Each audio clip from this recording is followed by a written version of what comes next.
Okay, now that we have another 2 strands of our thread threaded on our needle and our knot at the end, and if you want to use the thimble, you can. If you don't really think you need it, that's fine too.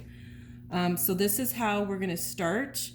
So we knotted it off when we ended it, and now we're just going to go back 1 stitch, and then that's where we're going to start it. So again, I'm bringing it through. And just like I ended it, I'm going to start it by making 1 more stitch and then making sure that my needle is going through my loop.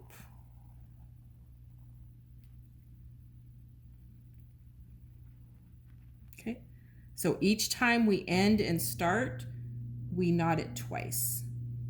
Okay, so again, I'm going to go through it, and I'm not going to pull it all the way through, because when I get to that loop, then I'm going to put my needle through the loop, and then that makes the knot.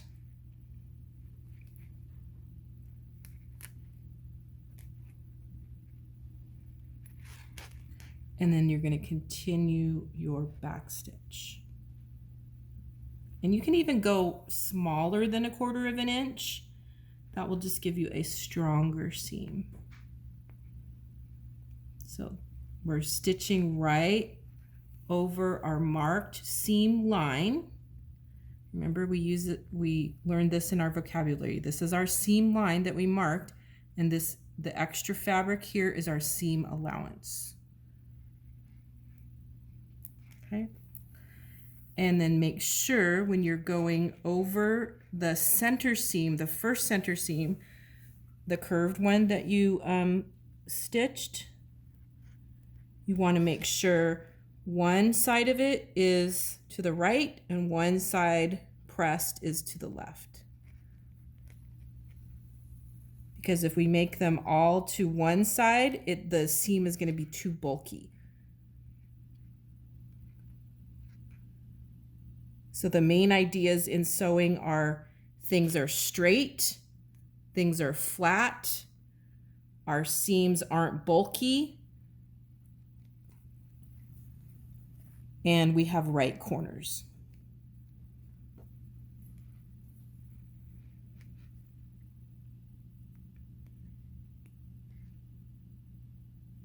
So the thimble is really helpful when sewing over the bulk of this seam, because it is thicker, and then you can push the needle through with your thimble.